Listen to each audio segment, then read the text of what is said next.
Name any hero in Greek mythology, and none embodies cunning, endurance, and sheer willpower quite like Odysseus. You might remember him as the mastermind behind the Trojan Horse, the clever trick that finally ended the 10-year war. But his real legend begins when the fighting stops and the impossible journey home begins. Picture this, a man torn between gods and monsters, between fate and free will, fighting not just for his life but for the very idea of home. Odysseus himself once said, "Of all creatures that breathe and move upon the earth, nothing is bred that is weaker than man." And yet, his story proves the opposite, that even when the gods themselves seem set against you, resilience can rewrite destiny. This isn't just a tale of adventure, it's a saga that's echoed through millennia because it speaks to something deep within us. The longing for home, the cost of pride, the thin line between cleverness and arrogance. Odysseus' journey is a mirror held up to the human soul. From the Cyclops cave to the Siren song, each challenge strips away another layer of who he thinks he is, forcing him to confront what he's truly capable of. And that's the magic of this story. It's not just about a hero, but about every person who's ever faced impossible odds and asked, "Do I have what it takes to keep going?" So let's set sail into one of the greatest stories ever told. We'll unravel the threads of fate woven by the gods, decode the lessons hidden in Odysseus' trials, and uncover why this 3,000-year-old myth still grips us today. Whether you're meeting him for the first time or revisiting his journey, prepare to see Odysseus and perhaps even yourself in a whole new light. Odysseus didn't spring fully formed into legend. His story began in the rocky shores of Ithaca, a kingdom as rugged as the man himself would become. Born to King Laertes and Queen Anticlea, his bloodline carried more than royal ambition. Through his grandfather Autolycus, a notorious trickster favored by Hermes, Odysseus inherited something far more valuable than a crown, a legacy of cunning. That divine connection wasn't just pedigree, it was prophecy. Even as a boy, his sharp mind outpaced his tutors. While other princes trained to swing swords, Odysseus mastered words. His education under Chiron, the wise centaur who mentored heroes like Achilles, honed both his intellect and his instincts. Think of it, a young prince learning diplomacy from a creature half man, half horse, absorbing lessons that would one day outwit giants and enchantresses alike. But intellect alone doesn't make a hero. It's what you fight for. For Odysseus, that anchor was Penelope. Their marriage wasn't just political, it was the quiet counterpoint to his restless spirit. While other Greek kings boasted of conquests, Odysseus chose a different kind of strength. In Penelope's weaving loom and their son Telemachus' first steps, he found a reason to defy fate itself. Here's the twist: the man who'd become synonymous with wandering was at heart a man of home. Every later trial, every storm, every monster would test not just his survival, but his devotion to that humble island and the family waiting there. And that's the irony. The same wit that saved him from Cyclops and Sirens began as a boy's defense in a world where brains often triumphed over brawn. Long before Troy, Odysseus proved that a clever tongue could disarm rivals as surely as a blade. When suitors swarmed Penelope in his absence, or when Poseidon's wrath threatened to swallow him whole, it wasn't just muscle that carried him. It was the lessons whispered in Chiron's cave, the legacy of Hermes in his blood, and the memory of a wife's hand in his. His journey didn't start with a ship, but with something far deeper, the making of a man who could lose everything, yet still find his way back. Odysseus never wanted to fight in Troy. The king of Ithaca wasn't some glory-hungry warrior. He had a newborn son, a wife he adored, and a kingdom to rule. But fate had other plans, thanks to an oath sworn years earlier. When Helen of Sparta, the most beautiful woman in the world, was kidnapped by Paris of Troy, every Greek king who'd once vied for her hand was bound by honor to defend her marriage. Odysseus had been one of those suitors, and though he'd wisely withdrawn his suit wedding Penelope instead, the oath still chained him to a war he wanted no part of. So he did what Odysseus did best, he schemed. When Agamemnon's envoys arrived to summon him, the king of Ithaca was plowing a field like a madman, sowing salt instead of seeds, yoking an ox and a donkey together in a grotesque pantomime of insanity. It should have worked. No sane man would force a lunatic to lead ships to war, but the Greeks had Polyphemus, a cunning prince who saw through the ruse. Some say he placed baby Telemachus in front of the plow, watching as Odysseus veered to avoid his own child, revealing his sanity in that split-second act of love. Exposed, he had no choice but to join the fleet, yet even then his mind was working. If he had to go to Troy, he'd make sure Greece had the mightiest warriors beside him. That's how Odysseus found himself on the island of Scyros, peeling back another man's deception. Achilles, the greatest fighter of their age, had been hidden by his mother Thetis, disguised as a girl among the princesses to keep him from war. Odysseus didn't storm the palace demanding answers, he laid a trap. Arriving with gifts of jewelry and weapons, he watched as the maidens admired the trinkets, all except one who instinctively reached for the sword. The moment Achilles' fingers wrapped around the hilt, Odysseus knew he'd won. The reluctant hero would join the war, sealing Troy's doom.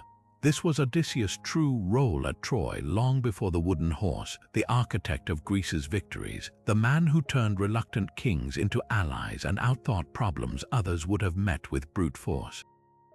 While Ajax swung his massive spear and Achilles raged, Odysseus was the one ensuring the pieces fell into place. His genius wasn't just in tricks, it was in seeing the threads others missed and pulling them at just the right moment. Little did he know those same threads would soon weave a far longer journey, one where his wits would be tested not against mortal enemies but against gods themselves. For 10 brutal years, the walls of Troy had held firm against the might of Greece. The greatest warriors of the age, Achilles, Ajax, even Odysseus himself, had thrown themselves against those impenetrable gates and failed. Then, in a moment of desperation and brilliance, Odysseus saw what no one else could. The weakness wasn't in the walls, but in the pride of the men defending them. The Trojan horse wasn't just a weapon, it was a masterpiece of psychological warfare. Built from towering pine beams, its hollow belly large enough to hold 30 of Greece's fiercest fighters, the horse was presented as a surrender gift, a pious offering to the goddess Athena to secure safe passage home. Every detail was calculated to deceive. The wooden planks sanded smooth to mimic divine craftsmanship, the inscription praising Troy's victory carved where their scouts would find it, even the deliberate abandonment of the Greek camp, with smoldering fires left to suggest a hasty retreat. But the genius wasn't in the construction, it was in the performance. Odysseus handpicked the men hidden inside, not just for their combat skills, but for their discipline. Imagine crouching in darkness, barely daring to breathe as enemy voices echoed around you, knowing a single cough or clatter of armor would doom everyone. And then there was Sinon, the perfect liar. Left behind as a supposed deserter, he spun a tale so convincing it still echoes through history. How the Greeks had angered the gods, how the horse was built to appease them, and how its destruction would curse Troy forever. The Trojans, weary of war and hungry for triumph, swallowed the story whole. Even when Cassandra screamed warnings and the priest Laocoon hurled a spear into the horse's flank, fate had already turned. The more the skeptics objected, the more the crowd believed the gods had sent the horse as a test of faith. Here's the chilling truth: Odysseus didn't just outsmart Troy, he exploited their deepest virtues. Their piety, their love of spectacle, their exhaustion after a decade of siege, all twisted into weapons against them. As the horse rolled through the gates and night fell, the hidden warriors emerged like ghosts, slaughtering guards and throwing open the city to the Greek army waiting in the shadows. Flames consumed Troy, and with it the illusion that war has rules.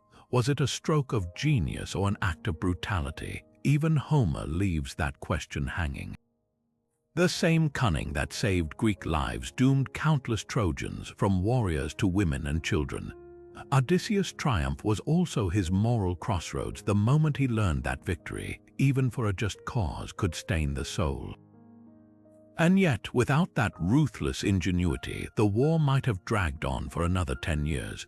The Trojan Horse didn't just end a siege, it revealed a haunting lesson about the cost of survival, one that would follow Odysseus all the way home.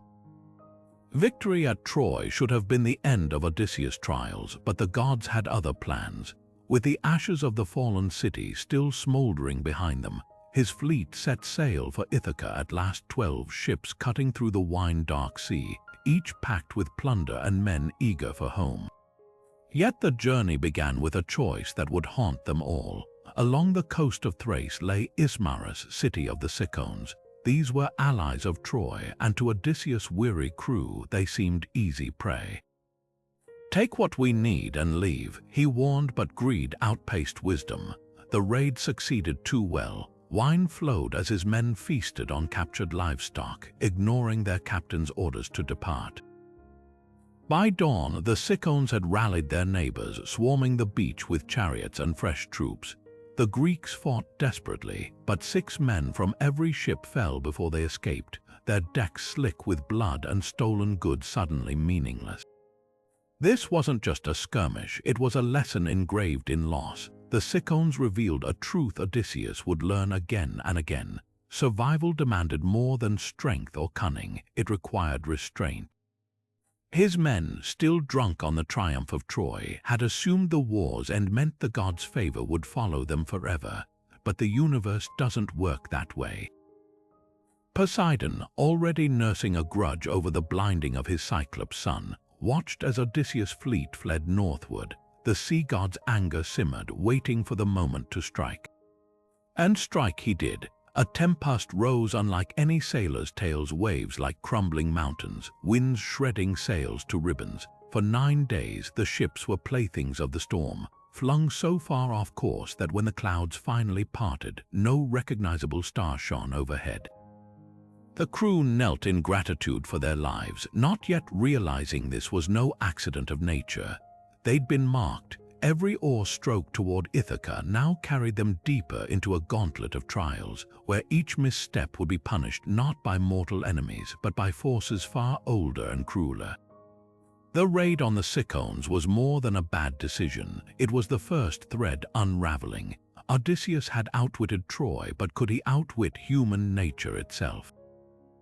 His men's disobedience foreshadowed greater tragedies to come. Proof that even the sharpest mind can't control the folly of others.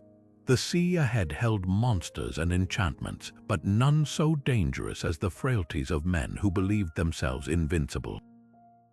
Drifting through uncharted waters, Odysseus' fleet stumbled upon an island that seemed plucked from a dream. Soft sands, gentle breezes, and towering trees heavy with golden fruit. The Lotus-Eaters who lived there moved like shadows, their smiles tranquil, their eyes empty of worry or want. When the Greek sailors stepped ashore, desperate for fresh supplies, these peaceful people offered them the lotus without hesitation. One bite was all it took. The effect was immediate and terrifying. Men who'd wept for homesickness moments ago now sprawled in the grass, laughing at nothing, their fingers stained with lotus juice. They forgot their names, their ships, even the faces of children waiting in Ithaca. The fruit didn't just satisfy hunger, it dissolved purpose, and that was the real danger. Without memory, there was no longing for home. Without longing, no reason to sail another mile. Odysseus reacted with the precision of a commander who'd seen morale shatter before. He didn't plead or reason with his drugged crew. He dragged them back to the ships by force. Their legs limp as rags, their voices slurring about staying forever in this lovely haze. Those too far gone were bound and carried like sacks of grain. The crack of oars against water as they rowed away wasn't just escape, it was defiance. This wasn't merely a test of leadership, but of vision. Where his men saw paradise, Odysseus recognized a trap more subtle than any Cyclops cave. The Lotus-Eaters posed no physical threat, yet their gift was deadlier than swords. To forget suffering is to forget why we endure, and without that fire, even heroes become ghosts content to fade into oblivion. The lesson etched itself into Odysseus' bones that day. Some temptations don't shackle the body but the will. As the island shrank on the horizon, his grip tightened on the tiller. The Sirens, the Cyclops, the storms ahead, none could break him if he held fast to one truth. Memory is the thread through the labyrinth, and Ithaca, however distant, was worth every ounce of remembering. The island of the Cyclops wasn't just a stop on Odysseus' journey, it was a collision course with the monstrous and the divine. When his ships anchored off that rugged coast, the crew pleaded to take what they needed and flee. But curiosity, that double-edged sword, drove Odysseus forward. He took 12 men and ventured inland, drawn by plumes of smoke rising from a massive cave. What they found inside wasn't just a monster's lair, it was a nightmare given flesh. Polyphemus wasn't merely a giant, he was raw, primal force personified. When the Cyclops returned with his flock, sealing the cave's entrance with a boulder no mortal could move, the Greeks realized with dawning horror they weren't hunters, they were livestock. The monster's casual brutality as he devoured 2 men whole, cracking bones between his teeth, wasn't just savagery, it was a rejection of civilization itself. No prayers, no diplomacy moved him. "We are Greeks blown off course," Odysseus pleaded. Polyphemus' response, a belch and another bloody feast. That's when Ithaca's king switched tactics. He offered the Cyclops wine, not the thin drink of peasants, but the black, fiery vintage he'd carried from Ismarus. As Polyphemus gulped it down, growing drunk and drowsy, Odysseus whispered his masterstroke. "What is your name?" the giant slurred. "Nobody," came the reply. It wasn't just a lie, it was linguistic sabotage. When the burning olive stake plunged into Polyphemus' single eye, his agonized roars brought neighboring Cyclopes running. "Who harms you?" they cried. Through pain and fury, the blinded monster howled. "Nobody." And so they left, chuckling at his drunken misery. The escape was equally ingenious, men clinging to the bellies of sheep as the blinded giant felt only wool passing through the cave's mouth. But here's where Odysseus' brilliance cracked. As his ship pulled away, pride overruled survival. He couldn't resist shouting back his true name, boasting of his victory. That moment of hubris rang louder than any Cyclops' roar.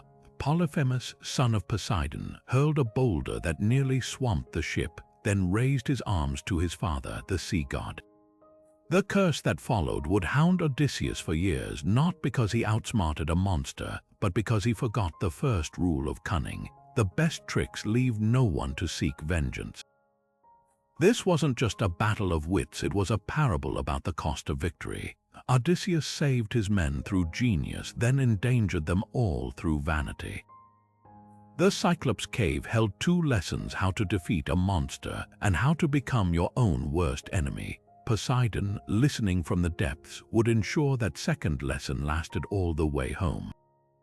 After escaping the Cyclops' wrath, Odysseus and his exhausted crew found temporary refuge on a floating island unlike any other Aeolia, home of Aeolus, master of the winds. The island itself seemed suspended between sea and sky, its cliffs humming with the constant breath of the 4 winds locked away in caverns beneath. Aeolus, favored by the gods for his wisdom, welcomed them not as beggars but as honored guests. For a month the Greeks rested, feasting at the Wind King's table, their wounds healing as Odysseus spun tales of Troy's fall. Here was kindness in a world that had shown them little proof that not all powers were cruel. Aeolus saw what Odysseus could not, the invisible hand of the gods working against him.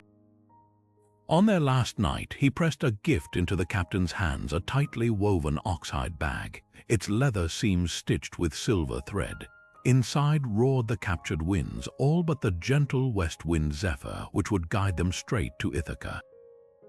"Guard this with your life," Aeolus warned, his voice dropping to a whisper. "The winds are not just forces of nature, they're wills, and they chafe at restraint." Odysseus, ever cautious, lashed the bag beneath his ship's deck, sharing its secret with no one. For 9 days the fleet cut through calm seas, Ithaca's outline shimmering on the horizon like a mirage. Then, as Odysseus finally allowed himself to sleep, his crew's murmurs turned to mutiny. The bag they were certain held gold withheld from them. Greed, that old sailor's curse, proved louder than loyalty. The moment the knot loosened, the winds exploded like 1,000 thunderclaps, howling with pent-up fury. Ships were flung like toys, masts snapping as the tempest tore them back across the sea they'd just crossed. When the storm spat them onto Aeolia's shores once more, Aeolus' face was stone. "You play at defiance with forces beyond you," he said, turning them away. No man outruns the gods twice. The tragedy wasn't just the lost chance, it was the unraveling of trust. Odysseus had underestimated his men's frailty, and they'd underestimated the stakes. That leather bag held more than wind. It held the fragile balance between human ambition and divine order. Now, with Aeolus' gates barred to them forever, the Greeks faced a truth as cold as the deep. Some gifts are curses in disguise, and second chances are rarer than kindness in these waters. The coastline that promised refuge turned out to be the mouth of a slaughterhouse. The harbor of the Laestrygonians looked deceptively peaceful, sheer cliffs framing a narrow inlet where the water lay still as glass. Odysseus, ever cautious, moored his own ship outside the entrance, sending scouts ahead to investigate. What they found seemed almost civilized, a well-worn path leading to a city where smoke curled from chimneys. But the moment the Laestrygonian queen raised her massive head, towering over them like a cliff given life, the illusion shattered. Her scream wasn't human. It was a hunting cry that shook the trees, summoning her people from every crevice of the rocks. These weren't just giants, they were nightmare versions of men, their hands large enough to crush a skull like an egg. The scouts ran, but it was too late. The Laestrygonians hurled boulders from the cliffs, smashing ships to splinters, then waded into the bloody water to spear fleeing sailors like fish. The horror wasn't in the violence alone, it was the casual efficiency of it. These creatures didn't rage like Polyphemus, they harvested men with the dispassion of butchers. Within minutes, 11 ships and hundreds of lives were erased, the harbor churning with wreckage and screams. Odysseus' ship, still anchored outside the inlet, became an accidental life raft. He could only watch as his fleet, his men, his allies, his last shreds of security vanished into the maws of creatures who saw them as meat, not adversaries. The survivors who made it to his vessel didn't speak for days, their hands shaking too badly to grip the oars. This wasn't a battle lost, it was an annihilation that redefined despair. What makes the Laestrygonians so chilling isn't just their brutality, but what they represent. Unlike the Cyclops or the Lotus-Eaters, these monsters don't teach a moral lesson, they exist solely to obliterate. In a single afternoon, Odysseus' journey shifts from perilous adventure to bare survival. With one ship left, no allies, and dwindling supplies, every choice now carries the weight of extinction. The Laestrygonians don't just take lives, they strip away the luxury of mistakes. From here on, there's no room for pride, no margin for error.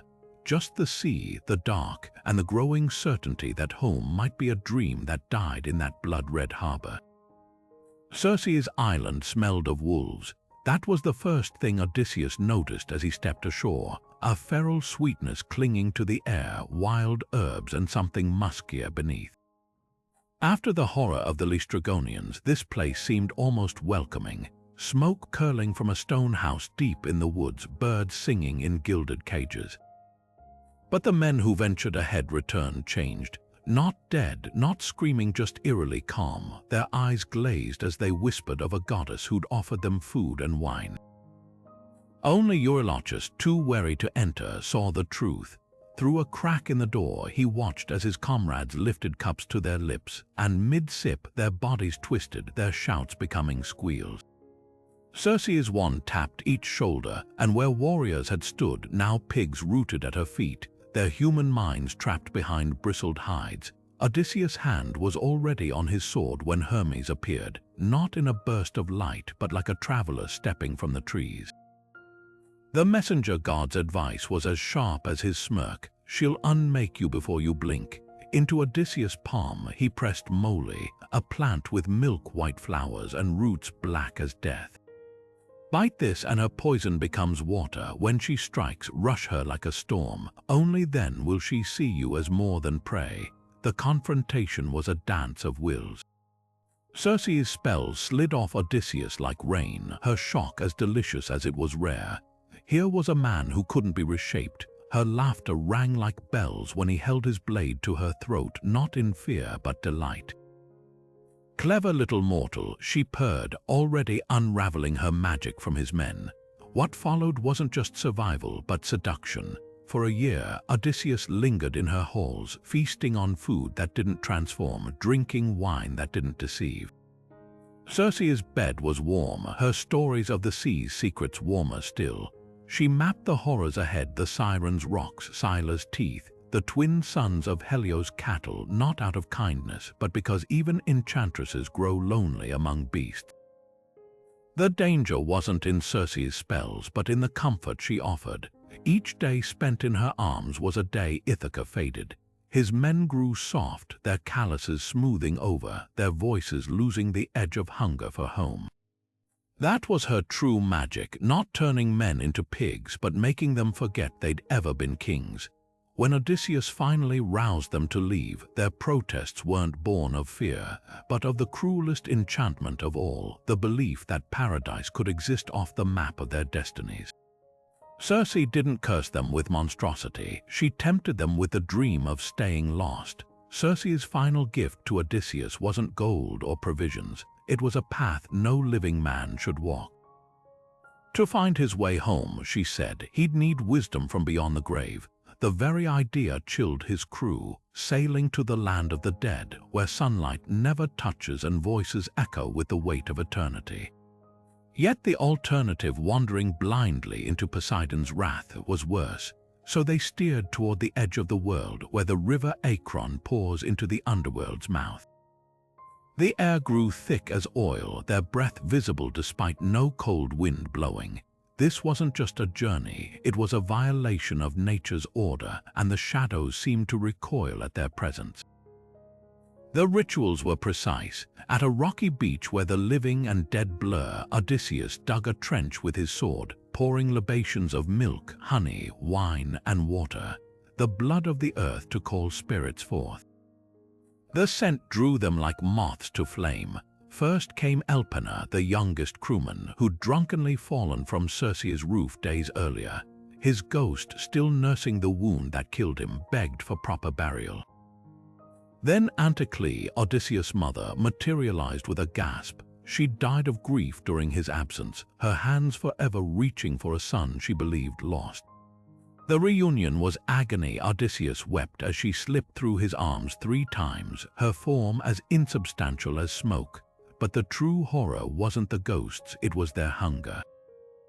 Every shade that drank from his offerings regained fleeting consciousness, their whispers rising to shrieks. Achilles, glorious even in death, confessed he'd rather be a slave among the living than king of the dead.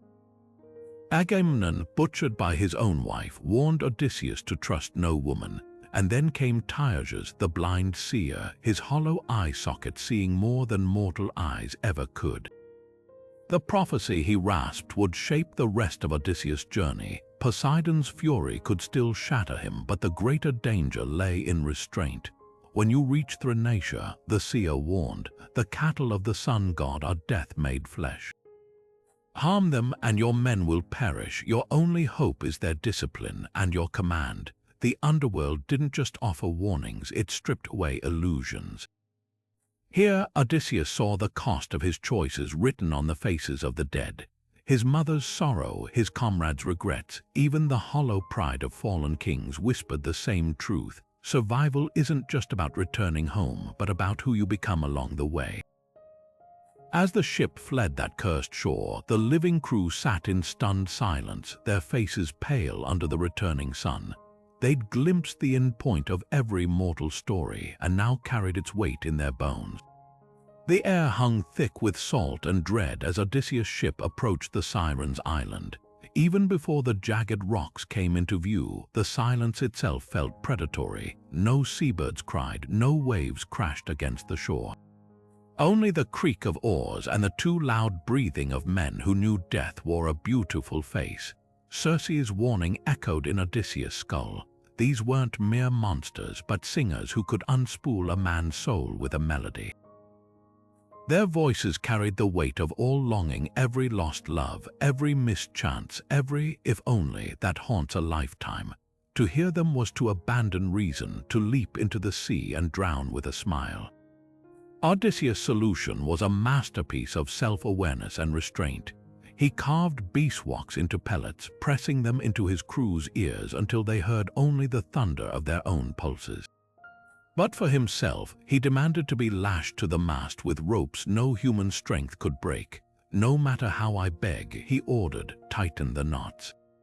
It was a gamble only a man who truly understood temptation could make, to face the forbidden while surrendering all power to yield to it. When the song began, it wasn't music, it was possession. The Sirens didn't just sing, they harmonized with the listener's deepest desires. To Odysseus, they became Penelope's voice, whispering his name as if she'd waited 20 years. They wove visions of Ithaca's shores so vivid he could smell the thyme on the hills. But beneath the sweetness slithered something darker, the promise that only they knew the mysteries of the world, that to turn away would leave him forever incomplete. The agony wasn't in resisting, but in the clarity of knowing what he sacrificed with every heartbeat. His men rowed faster, their muscles straining against the oars, sweat stinging their eyes. They couldn't hear their captain's screams as he thrashed against the ropes, his cries raw with need. The brilliance of Homer's tale lies here. The real monster wasn't the Sirens, but the human heart's capacity to betray itself. What made Odysseus heroic wasn't his strength, but his willingness to be powerless, to let the ropes hold him when his will could not. As the island faded behind them, the crew pried the wax from their ears, unnerved by the haunted look in their leader's eyes. He didn't speak of what he'd heard. Some temptations leave no visible scars, only the quiet understanding that survival sometimes means letting others hold you back from the edge. The Siren's song still hummed in his bones, a refrain he'd carry all the way to Ithaca, proof that the most dangerous battles aren't fought with swords, but with the unrelenting pull of the self toward destruction. The strait between Scylla and Charybdis wasn't just a narrow passage, it was the universe's cruelest joke, a gauntlet where every option spelled doom. On one side loomed the sheer cliff face where Scylla's cave yawned, her 6 serpentine necks coiled in restless hunger. Below, the whirlpool Charybdis roared to life 3 times daily, swallowing entire ships in a single gulp before belching their splintered remains back to the surface. Circe's warning rang in Odysseus' ears. Neither path offered safety, only degrees of loss. What makes this moment so harrowing isn't the monsters, it's the math. Odysseus had to choose between losing all his men to Charybdis' insatiable maw or steering close enough to Scylla's cliff to sacrifice 6. The decision tore at him like no battle ever had. This wasn't about courage or cleverness, it was about cold calculus. He armed his crew, told them to row as if the Furies themselves gave chase, and did the unthinkable. He aimed straight for Scylla. The attack came faster than lightning. 6 heads struck like vipers, plucking men from the deck mid-stroke. Their screams barely registered over the crashing waves as Scylla's teeth clamped down. One moment they were there, bracing against the oars, muscles straining the next. They were gone, dangling from monstrous jaws as the ship surged forward. Odysseus' sword arm twitched, but he didn't swing. Circe had warned him, fighting back would only doom them all. Here's the gutting truth, Scylla wasn't the only predator in those waters. Odysseus became one too, sacrificing his own to save the rest. The survivors would call it leadership, but in the quiet dark of sleepless nights, he'd remember the names of the 6, wondering if another path existed. That's the real horror of impossible choices. They hollow you out, leaving you to wonder if pragmatism is just another word for betrayal. Yet the strait held one final cruelty. As the ship limped away, Scylla's victims still twitching in her grip, Charybdis erupted behind them. The whirlpool's roar was a taunt, a reminder that escape came with ghosts. Odysseus didn't look back. Some victories aren't measured in what you gain, but in what you carry forward despite the weight. Thrinacia should have been a sanctuary, green pastures rolling down to the shore, the air sweet with clover and salt. The exhausted Greeks stumbled onto its beaches with the hollow-eyed relief of men who'd cheated death too many times, but the island's beauty was a mask. Circe's warning pulsed in Odysseus' memory like a wound. The cattle grazing here belong to Helios himself. Harm them and the sun god will demand payment in blood. For a month they waited. Southerly winds pinned them to the shore, their stores of food dwindling to moldy crusts. The cattle grew into an obsession, fat, unguarded, their hides gleaming like liquid gold in the sunset. Odysseus patrolled the camp daily, his voice hoarse from repeating the prohibition. But hunger does something corrosive to loyalty. When he retreated uphill to pray for guidance, Eurylochus seized the moment. Better to die by the god's wrath than waste away unseen, he hissed. The men nodded, their ribs pressing against sunken skin. The slaughter was almost ceremonial. They chose the finest bull, draping it with flowers as if parodying piety. The moment the blade sank in, the air curdled not with the metallic scent of blood, but with something burnt and electric. The meat sizzled on spits, its aroma twisting into something foul. Skins stretched on the sand began to crawl, the hides bellowing as if the flayed beast still lived. Above, the sun darkened, though no cloud crossed it. Zeus' answer came not as a storm, but as annihilation. The sea went first, a single wave lifting the ship like a child's toy before dashing it against the rocks. Then the winds, not howling but singing, a harmony so precise it peeled planks apart at their seams. Men who'd survived cyclopes and sirens vanished mid-scream, their bodies unraveling into foam. Odysseus alone clung to the keel, his nails splintering against the wood. The cruelty wasn't in the punishment, but in its precision. Helios didn't rage, he collected. Every oar, every sail, every life was tallied like interest on a debt. As the waves dragged Odysseus under, the last thing he saw was the sun breaking through, indifferent as a god counting coins. The message was clear. Some lines once crossed erased the path back entirely. His crew hadn't just broken a rule, they'd torn at the fabric of divine order. And for that, the universe demanded payment in full. Washed ashore days later on Ogygia, salt-crusted and delirious, Odysseus understood the true cost. It wasn't the loss of his men, it was the realization that survival sometimes means standing alone amidst the wreckage of other people's choices. The cattle weren't just beasts, they were the final test of whether mortals could restrain their own desperation. His men had failed, and in their failure they'd left him to carry the weight of their hunger into the next unknown. Ogygia wasn't a prison of chains, but of silk and sighs.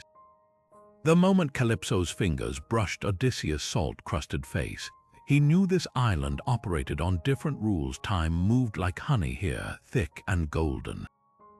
Her cave wasn't some dank hollow, but a vault of wonders, waterfalls spilling wine-sweet water, orchards heavy with fruit that never rotted, a hearth where the fire never dimmed. Every comfort designed to make a man forget the sea's sting.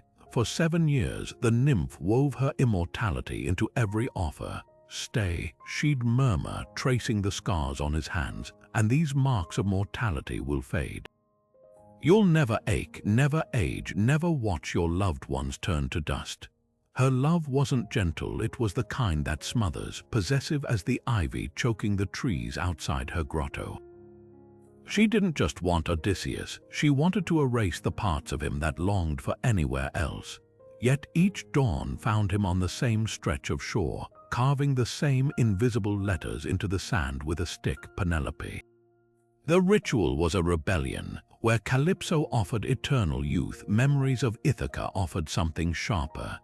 The smell of olive presses at harvest, the creak of his unfinished bed frame, the way Penelope's laugh used to catch when the wind swept through the palace courtyard. His grief wasn't loud. It lived in the spaces between breaths, in the way his hands still shaped themselves around a tiller that wasn't there. The irony cut deep. The very traits that made Odysseus a legend were the ones Calypso couldn't possess.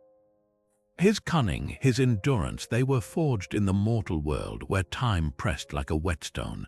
Strip away his struggles and you didn't have a hero, you had a pretty ornament. So while the nymph sang of forever, Odysseus counted the colors of the sunset, not because they were beautiful, but because each one marked a day closer to home. Hermes' arrival with Zeus' command to release him wasn't rescue, it was reckoning. Calypso's fury shook the island, waves slamming the rocks as she spat. You gods grudge us nymphs every scrap of joy. But in the end, even divinity bends to higher laws. She handed Odysseus the axe to fell the trees for his raft, her nails biting crescents into her palms as she watched him work. The saddest truth, she'd loved him as deeply as her nature allowed, not enough to set him free, but enough to let him go. As the raft caught the current, Odysseus didn't look back. Some farewells aren't for the ones who stay, but for the ghosts we leave behind in places that almost convinced us to stop longing. The sea spray stung his face like a slap, or maybe a promise. Mortality, with all its bruises and burdens, was the price of a life that mattered. Athena's patience finally wore thin.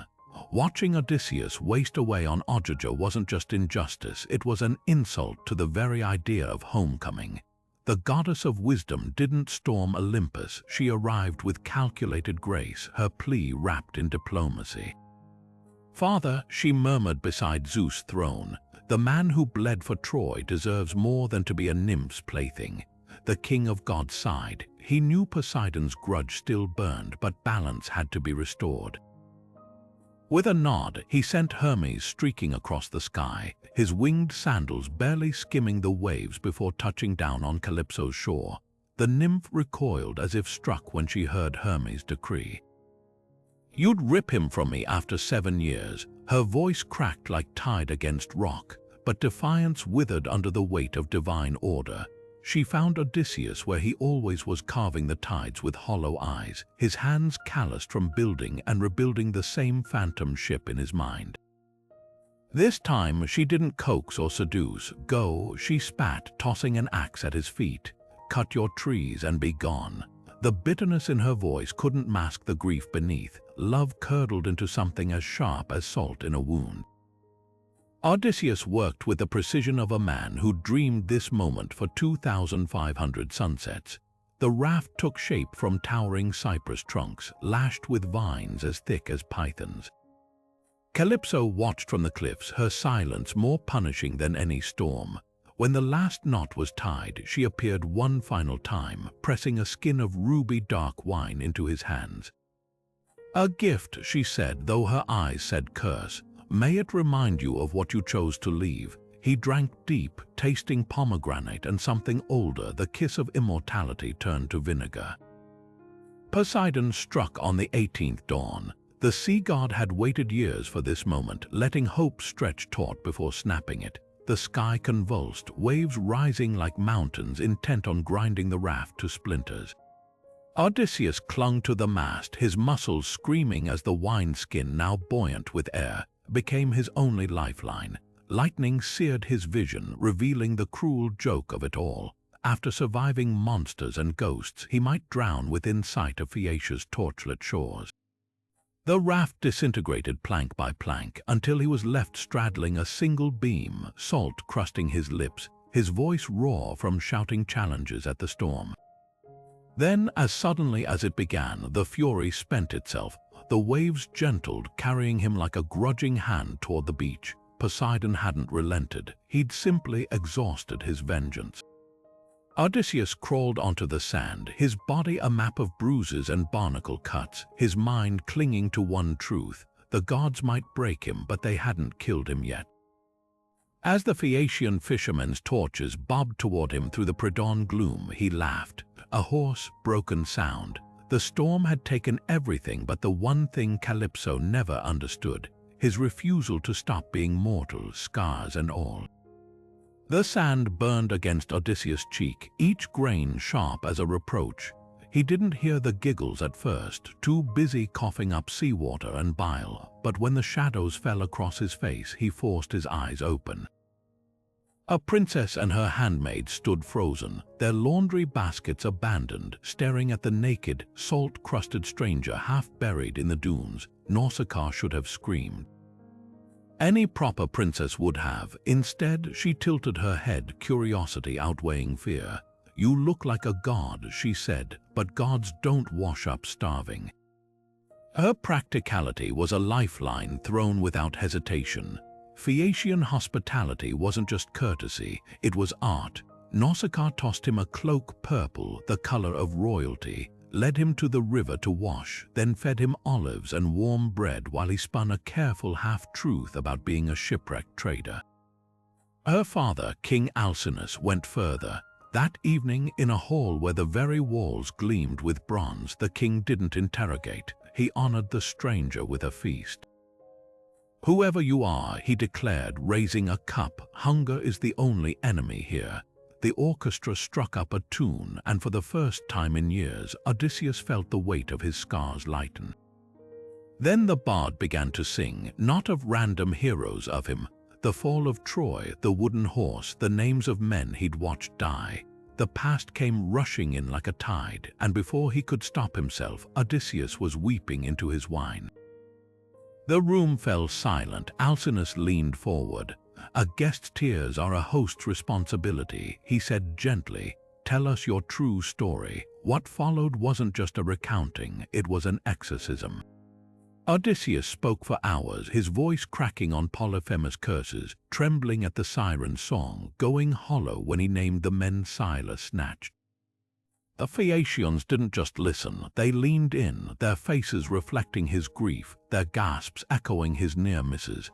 This wasn't mere storytelling, it was the first time Odysseus had let himself remember it all without flinching. By dawn, Alcinous had made his decision. "No more worn rafts," he said, clasping Odysseus' shoulder. "We'll give you a ship, crew, and supplies, not because the gods demand it, but because your story deserves an ending." The Phaeacians worked like ants, loading the vessel with gifts, gold, fine robes, even a chest of unguents to soothe old wounds. When the sails finally caught wind, Odysseus stood at the prow, watching the island shrink behind him. Their kindness had been a bridge between worlds, turning the impossible into mere distance. For the first time in 20 years, Ithaca wasn't a dream, it was a horizon. The dawn mist clung to Ithaca's shores like a shroud as the Phaeacian ship slipped away, its crew already forgetting the man they'd delivered. Odysseus stumbled onto the beach, his knees sinking into the sand of his homeland for the first time in 20 years, yet nothing looked familiar. Athena's magic had warped the landscape, twisting every rock and tree into something alien. Even the air smelled different, carrying the sharp tang of goat dung and olive wood smoke from fires he didn't recognize. The goddess herself appeared as a shepherd boy, her smile laced with mischief as she pressed a gnarled staff into his hand. "Welcome home, king," she murmured. "Now let's make you invisible."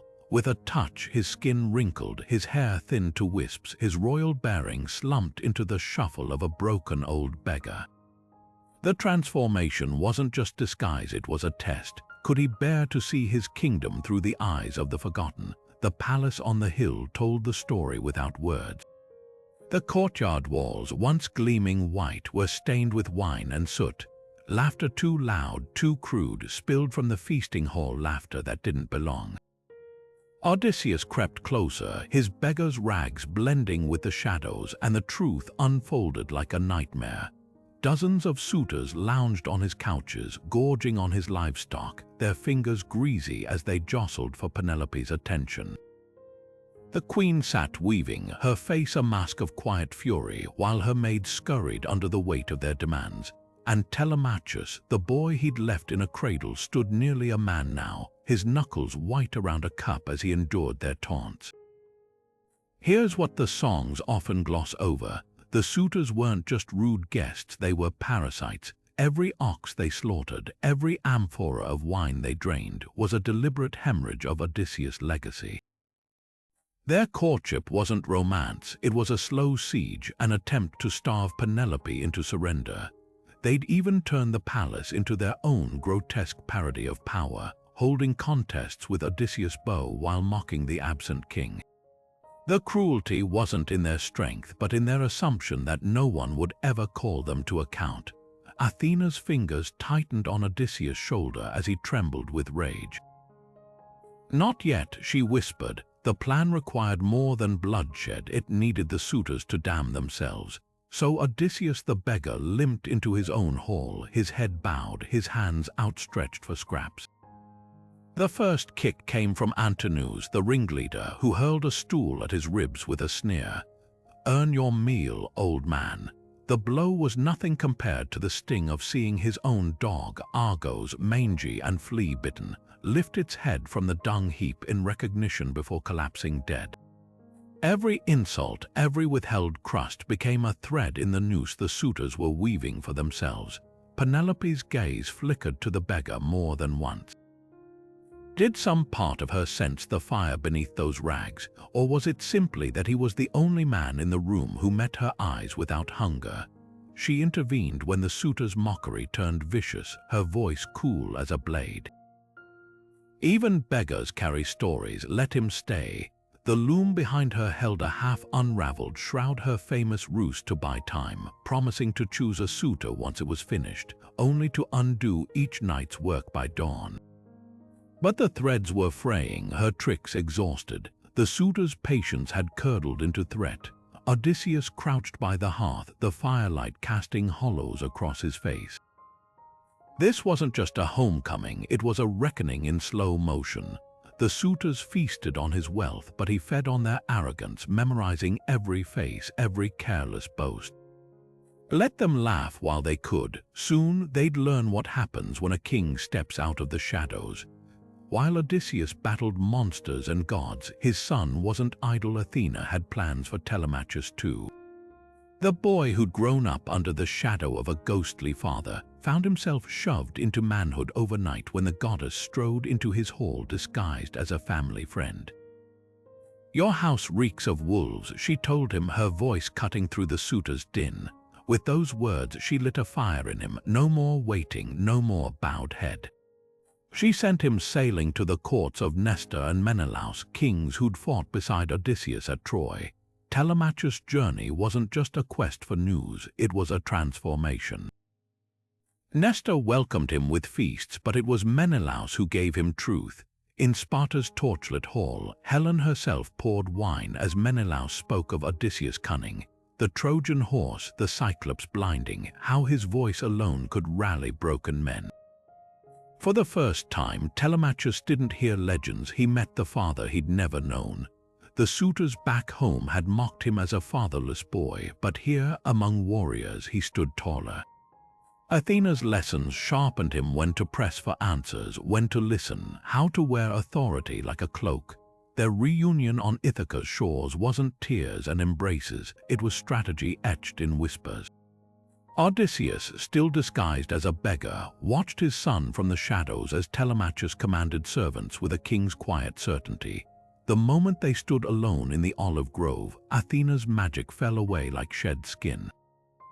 Telemachus didn't flinch at the ragged stranger before him. He saw the fire in those eyes. "You move like him," Odysseus rasped, gripping his son's shoulders. The plans they laid weren't just about vengeance, they were lessons in power. The bow contest, the hidden weapons, the loyal swineherd who'd bar the doors. Each step was a chess move taught by the goddess of wisdom herself. What makes this reunion so gripping isn't just the shared blood, it's the shared mind. Telemachus didn't need his father's stories to prove himself. His journey had already carved the same cunning into his bones. When Odysseus finally revealed himself to the suitors, it wasn't just a king who struck, it was a lineage.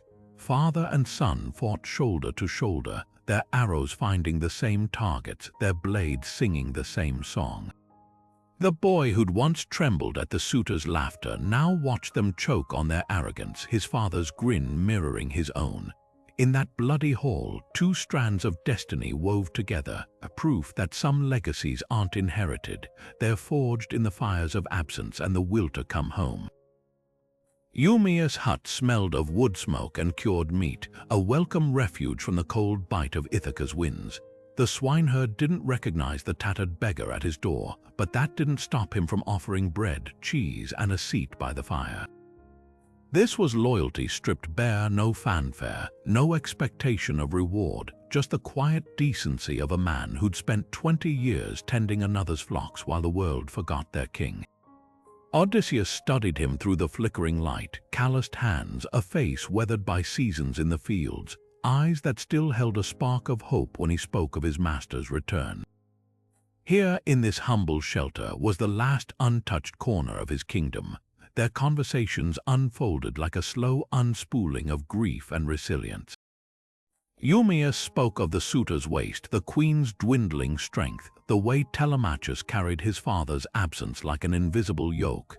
Every word was a dagger to Odysseus' chest, yet he let the swineherd talk, gathering intelligence behind the veil of his rags. There was artistry in his restraint, the way he prodded just enough to learn which servants remained loyal, which gates could be barred, which hands might still wield a blade in his name. But this wasn't just strategy, it was a reckoning with the cost of time. The boy he'd left tending piglets was now a man with streaks of grey in his beard, his stories peppered with "back when the king was here," as if recounting ancient history. The true test came when a younger herdsman, Melanthius, strutted into the hut, his cloak reeking of the suitors' feasts. He kicked dirt at the beggar's feet, sneering at Eumaeus' kindness.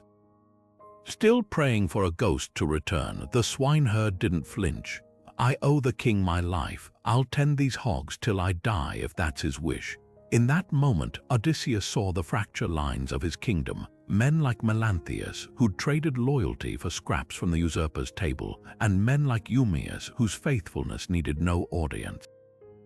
When the fire burned low, Eumaeus draped his own cloak over the beggar's shoulders, a gesture so unthinking it hurt more than any wound from Troy. Odysseus let the wool settle around him, its weight a silent promise.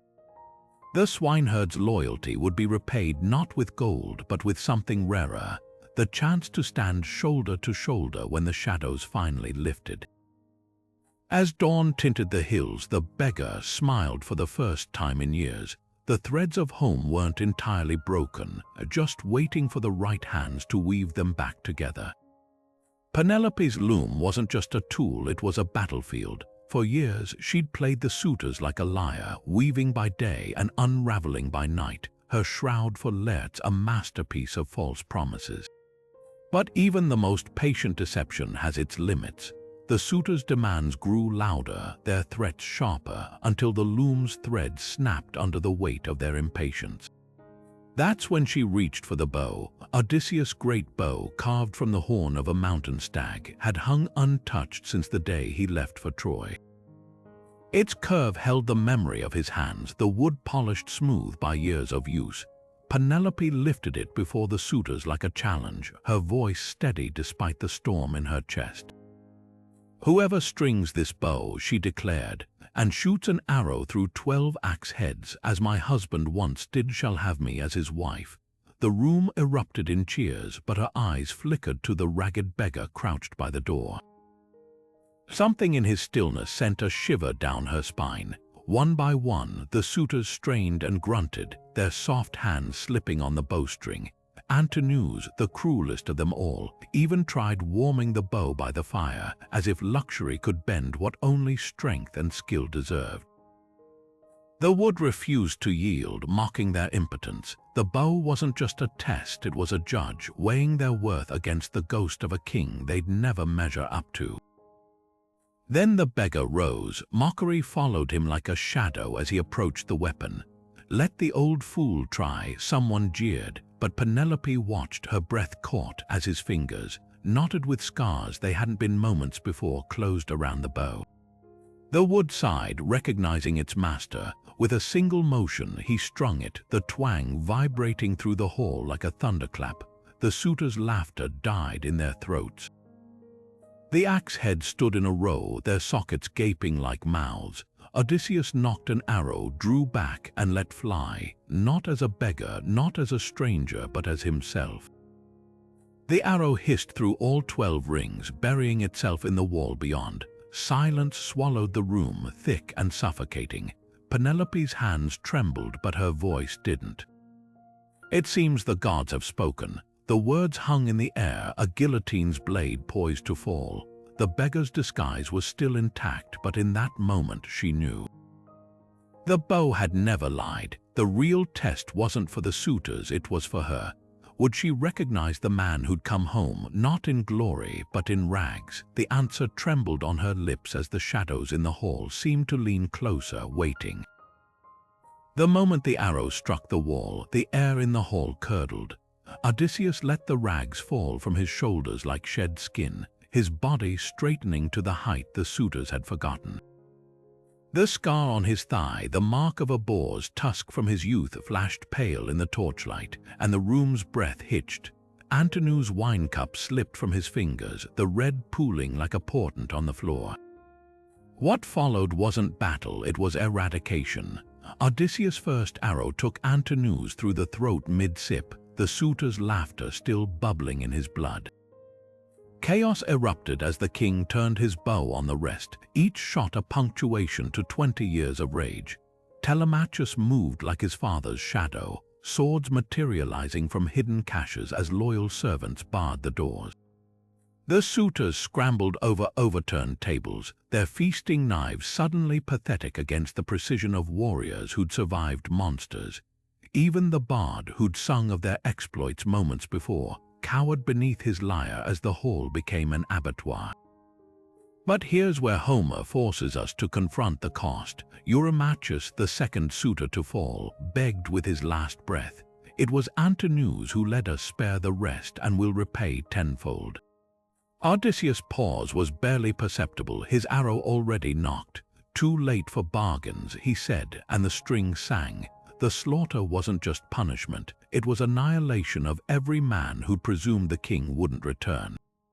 Yet the violence didn't stop with the suitors. The maids who'd warmed their beds were forced to carry the corpses, then hanged in the courtyard like discarded puppets. Melanthius, the traitorous herdsman, met a fate worse than the sword. His nose and ears severed, his genitals fed to the dogs. The brutality wasn't merely functional. It was performative, a message carved in flesh to any who'd doubt Ithaca's king again. Penelope watched from the stairs, her knuckles white on the railing. This wasn't the boy she'd waved off to Troy. This was a man forged in the crucible of loss, his mercy spent years ago on islands that offered none. When the last gasp faded, Odysseus turned to her, his face splattered with the blood of men who'd eaten at his table. The silence between them was heavier than any corpse. Revenge, by the laws of gods and Greeks, was his right, but the question lingered like smoke. What does it mean to come home when homecoming demands you become the monster you once fled? The hall still reeked of iron and spilled wine when Penelope descended the stairs, her footsteps deliberate as a sculptor chiseling marble.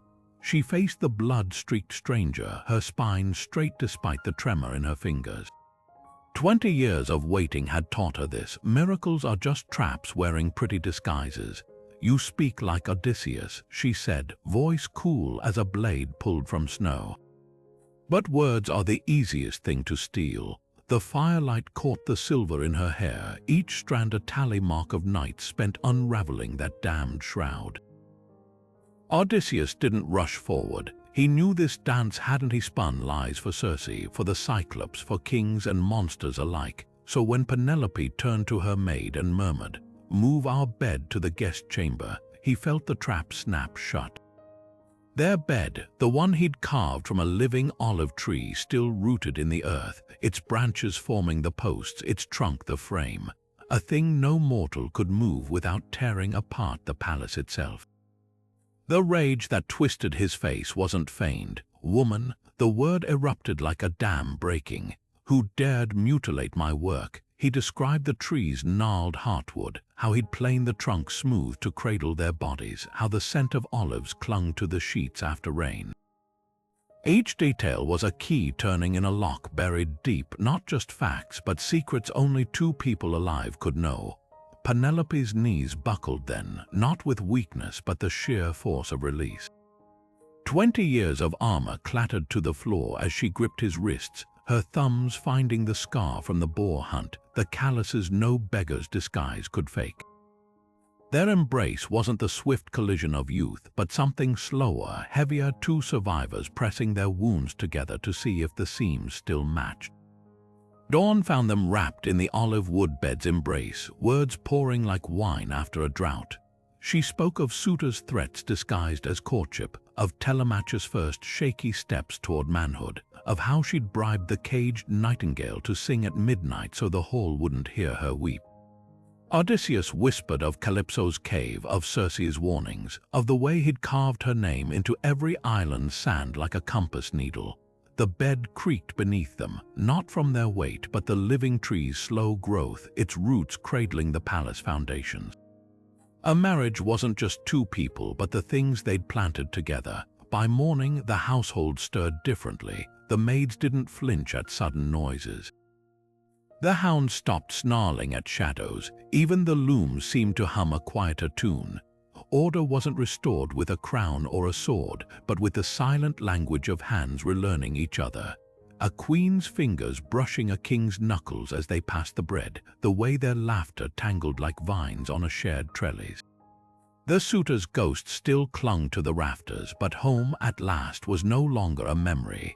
It was the space between two people who'd learned to recognize each other in the dark. The olive groves of Ithaca had grown wild in Odysseus' absence, their gnarled branches twisting like the worries of an old man. Laertes, once a king, now dressed in the patched tunic of a farmer, didn't look up when his son approached. His hands, rough from tending the stubborn soil, trembled around a sapling he was grafting. 20 years of grief had carved lines deeper than time alone could manage. Odysseus stood motionless, his voice cracking on a single word, "Father." The old man's head snapped up, his eyes narrowing, not with disbelief, but with a pain so raw it cut deeper than any blade. "Prove it," he rasped, not with words but with scars. Odysseus rolled back his tunic, revealing the jagged mark from the boar that had gored him as a boy, a story only Laertes knew in full. The old king's breath hitched. His fingers traced the ridge of the scar, then the beard streaked with gray that matched his own. The embrace that followed was less about joy than about the unbearable weight of absence finally lifting. Laertes' shoulders shook, not with sobs, but with the sheer exhaustion of holding a kingdom together by threads while mourning a son who might never return. But peace, like Odysseus' journey, was never straightforward. The families of the slaughtered suitors gathered like storm clouds on the horizon, armed with farming tools and borrowed swords. Justice to them wasn't in the halls of gods but in the earth stained with their sons' blood. The clash was inevitable until Athena appeared, not in a flash of lightning but as a voice carried on the wind. Enough, the word didn't echo, it settled heavy as stone. The goddess materialized between the factions, her shield casting a glare that forced both sides to blink. The cycle ends here. Her intervention wasn't just divine whim, it was a lesson. The same gods who tormented Odysseus now stood as arbiters, reminding mortals that vengeance without end only starves the living. A pact was struck, sealed not with oaths, but with the shared understanding that some losses drown more than the dead. Laertes, weary but wise, broke the silence. "Plant an olive tree with me," he said to the grieving fathers, handing them a spade. The gesture was small, but the symbolism wasn't lost. Olive trees take decades to bear fruit, a truce built for generations, not graves. As the sun dipped below the hills, Odysseus watched his father kneel beside men who'd moments before thirsted for his blood, their hands now dirty with the same soil. Athena's shadow stretched long across the field, her presence a reminder that gods shape mortal ends, but it's mortals who must choose whether to grasp peace or let it wither. The grove, once a place of hiding, became a testament to something rarer than victory. The fragile, stubborn hope that even the deepest wounds can knit together if given time and the courage to lay down the sword. Odysseus never fit the mold of a traditional hero. He wasn't the strongest warrior Achilles could outmatch him in a heartbeat. He didn't possess divine invincibility or a god's favor on command. His power lay in something far more human and far more enduring, the relentless spark of intellect and the will to keep that spark alive even when the storms of fate howled loudest. Think about it, his greatest triumphs weren't won with brute strength, but with a mind sharp enough to outwit monsters and patient enough to endure decades of exile. The Trojan Horse, the Cyclops, nobody, Rus, even his final disguise as a beggar, each was a testament to the fact that survival often depends not on overpowering obstacles but on outthinking them. Yet Odysseus' legacy isn't just about cleverness, it's about the price of that cleverness. Every stratagem came with scars. Outsmarting Polyphemus cursed him with Poseidon's wrath. Surviving the Sirens meant binding himself in ropes, a king reduced to helplessness. Even his homecoming demanded he swallow his pride, crouching in rags while suitors mocked him in his own hall. This duality is what makes his story timeless. He's a mirror held up to humanity, our capacity to solve impossible problems and the collateral damage of those solutions. The Odyssey isn't just an adventure, it's a 3,000-year-old question etched in blood and salt water.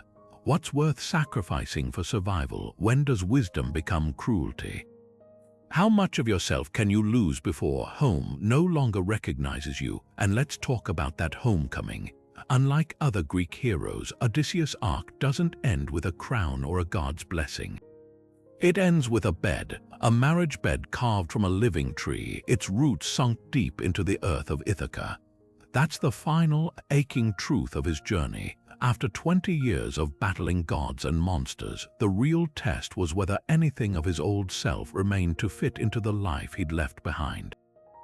Penelope's skepticism, her last, desperate ruse with the bed, wasn't just mistrust.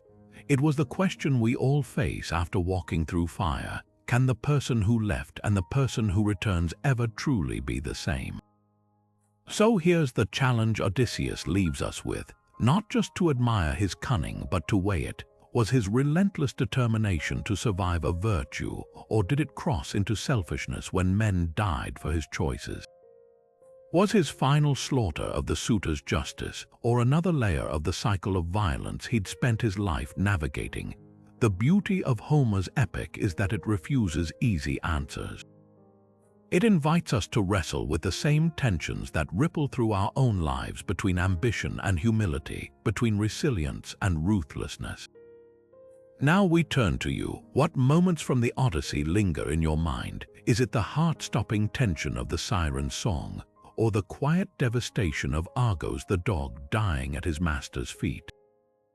Maybe it's the realization that for all his brilliance, Odysseus' greatest struggle was with the man he'd become.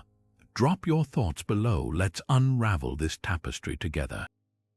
Because the Odyssey's power isn't just in its ancient verses, but in how it still dares us to ask, in a world of gods and storms, what does it really mean to be human?